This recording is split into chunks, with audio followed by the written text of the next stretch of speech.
Hello price Lord, எப்படி இருக்கீங்க? சந்தோஷமா இருப்பீங்கன்னு விசுவாசிக்கிறேன். இந்த லெந்து காலங்களில ஆவியின் கனிகளை குறித்து நம்ம பார்த்துட்டு இருக்கோம். அதுல சந்தோஷத்தை குறித்து பார்த்துட்டு இருக்கோம்ல. இதற்கு ஆதாரமாய் ஒரு வசனத்துக்கு நேரம் நம்ம போகலாம். லூக்கா 15ஆம் அதிகாரத்தின் 24ஆம் வசனம். எல்லாருக்கும் மிகவும் தெரிந்த வசனம் தான். ஆனா அதை நம்ம கொஞ்சம் ஆராய்ந்து பார்க்கலாம். என் குமரனாகிய இவன் மரித்தான், திரும்பவும் உயிர்த்தான், காணாமற் போனான், திரும்பவும் காணப்பட்டான் என்றான். அப்படியே அவர்கள் சந்தோஷப்பட தொடங்கினார்கள். இதுல இந்த வசனத்துல என்ன சொல்லியிருக்கிறதுனா, இளைய குமாரனை குறித்து இங்கே அழகாய் எழுதப்பட்டிருக்கிறது. இளைய குமாரன் ஆசைகளை பிரித்து எடுத்துக்கொண்டு தன்னுடைய இருதயம் வாஞ்சிக்கிறபடி எல்லா காரியங்களையும் அவன் செய்து கடைசியில அவனுடைய நிலைமை என்னாச்சு? யாரும் அவனுக்கு உதவி செய்ய முடியாம அவன் பன்றிகளின் தவிட்டினாலே தன்னுடைய வயிற்றை நிரப்பிக்கொள்ள வேண்டிய நிலைமை அவனுக்கு வந்தது. அப்பொழுது அவன் மனம் திரும்புகிறான். ஐயோ, என் தகப்பனுடைய வீட்டுல இருக்கும்போது அங்க வேலை செய்கிற வேலைக்காரர்கள் கூட நல்ல உணவு இருக்குமே அப்படின்னு சொல்லிட்டு அவன் யோசித்தான். ஒரு உணவு அவனுடைய வாழ்க்கையில ஒரு மாற்றத்தை கொடுத்தது.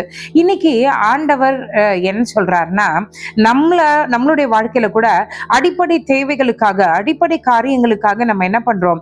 ஆண்டவரை விட்டு போயிடுறோம், இல்ல மற்ற காரியங்களை நம்ம யோசிக்கிறோம். இங்க பாருங்க, இளைய குமாரனுக்கு அந்த அடிப்படை தேவைகள் இல்லை என்று நினைக்கும் போதே, ஐயோ, நான் என் தகப்பனிடத்திலே நான் போய் சொகுசா இருந்துக்கலாமே சொல்லிட்டு அவன் யோசிக்கிறான். யோசித்த மாத்திரத்திலே தன்னுடைய தகப்பனை தேடி அவன் வருகிறான். தகப்பனிடத்துல மன்னிப்பு கேட்டு தகப்பனோடு இணைந்து கொள்கிறான். அவன் தூரத்தில் வருகிறதை தகப்பன் கண்டு ஓடி சென்று அவனை கட்டி அணைக்கிறத பார்க்கிறோம். இன்னைக்கு ஆண்டவர் இந்த இளைய குமாரனுடைய வாழ்க்கையிலிருந்து நம்மளுக்கு சொல்லுகிறது என்னவென்றால், நம்ம என்ன தப்பு பண்ணியிருந்தாலும் என் தகப்பன் இடத்துல போனா என் தகப்பன் என்னை மன்னிக்கிற தேவன், என் தகப்பன் என்னை அரவணைக்கிற தேவன், என் தகப்பனுடைய அன்புக்கு இந்த உலகத்துல ஈடு இணை எதுவுமே இல்லை என்ற ஒரு எண்ணம் நமக்குள்ளே இருக்கும்போது நிச்சயமாகவே தகப்பனை தேடி வரும்போது தகப்பன் நம்மை அணைக்கிற தேவனாயிருப்பார். அவர் நம்மிலே சந்தோஷப்படுகிற தேவனாயிருப்பார். இன்னைக்கு நான் பாவம் செஞ்சுட்டேன்னு சொல்லிட்டு ஜெபம் பண்ணாம, பைபிள் வாசிக்காம, சர்ச்சைக்கு போகாம, நான் ஆண்டவரை ரொம்ப துக்கப்படுத்திட்டேன், நான் பாவியான மனுஷன் சொல்லிட்டு நீங்களே ஒரு காரியத்தை, ஒரு கேப்பை கிரியேட் பண்ணீங்கன்னு வச்சுக்கோங்களேன், சத்துருவானவன் அதை டூலா யூஸ் பண்ணி உங்களையும் ஆண்டவரையும் பிரிச்சிருவான். இன்றைக்கு ஆண்டவர் சொல்ல விரும்புகிறது என்னன்னா, நீ என்ன தவறு செய்திருந்தாலும், என்ன காரியம் பண்ணியிருந்தாலும் கர்த்தரிடத்துல மன்னிப்பு கேட்டு கர்த்தரிடமாய் திரும்பும் போது உன்னிலே சந்தோஷப்படுகிற தேவன் நம்மளுடைய தேவன் தான். அதுதான் நித்திய சந்தோஷம். கர்த்தர் நம்மளுடைய தகப்பனார் இடத்துல நம்ம சேரும்போது நம்மளுடைய இருதயத்திலும் ஒரு சந்தோஷம் வரும்லாங்க. அதுதான் நித்திய சந்தோஷம். இன்றைக்கு அந்த ஆண்டவரை நோக்கி பார்க்கலாமா? ஆண்டவரே, நான் உண்மை விட்டு தூரம் போனது உண்மைதான், ஆனாலும் என்னை நீங்க மன்னிச்சு ஏற்றுக்கொள்கிற தேவன் என்று ஆண்டவரிடத்துல ஒப்பு கொடுக்கும்போது நிச்சயமாகவே கர்த்தர் நம்மிலே சந்தோஷப்படுவார். நாமும் அவருடைய சந்தோஷத்திலே பங்கேற்போம். ஜெபம் பண்ணலாமா? எங்களை நேசிக்கிற நல்ல பரமபிதாவே, அப்பா, அநேக உலக பிரகாரமான காரியங்களை ஆண்டவரே நாங்கள் தவறி போயிடுறோம், உங்களை விட்டு நாங்கள் தூரம் போயிடுறோம்.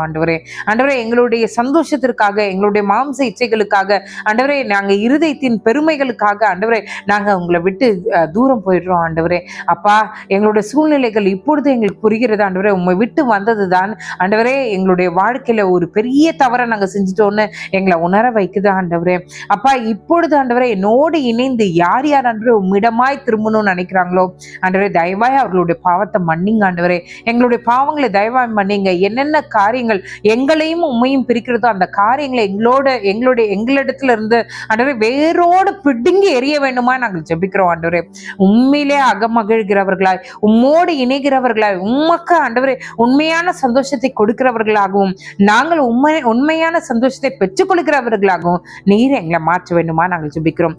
இந்த இரவில் என்னோடு இணைந்து யார் யார் ஒப்பு கொடுக்குறாங்களோ அவங்களுடைய ஜெபத்தை தயவாய் ஏற்றுக்கொள்ளுங்க. ஆண்டவரே, நீர் பாவிகளை புறக்கணிக்காத தேவன். ஆண்டவரே, எங்களை சேர்த்துக்கொள்கிற தேவன் நீங்க மட்டும்தான் இந்த உலகத்துல. ஆண்டவரே, எங்களை சேர்த்துக்கொள்ள வேண்டுமா நாங்கள் ஜெபிக்கிறோம். ஆண்டவரே, இந்த இரவுல ஆண்டவரே அநேகர் ஆண்டவரே நான் தப்பு செஞ்சுட்டேன்னு சொல்லிட்டு அதே சொல்லிக்கொண்டு இன்னும் அநேக தவறுகளை செய்யாதபடிக்கு ஆண்டவரே மனம் திரும்ப கிருபை செய்யுங்க. ஆண்டவரே, உண்மையான மனமாற்றத்தை ஆண்டவரே அவர்கள் பெற்றுக்கொள்ள கிருபை செய்யுங்க. ஆண்டவரே, இந்த இரவு ஆண்டவரே நீங்க இன்டர்வியூ பண்ணுகிற ஒரு நேரமா இருக்கட்டும். ஆண்டவரே, காலை எழுந்து உங்க நாமத்தை மகிமைப்படுத்த கிருபை செய்யுங்க. மீட்பர் இயேசுவின் மூலம் ஜெபம் கேளும் நல்ல பரமபிதாவே. ஆமேன், ஆமேன், ஆமேன். God bless you.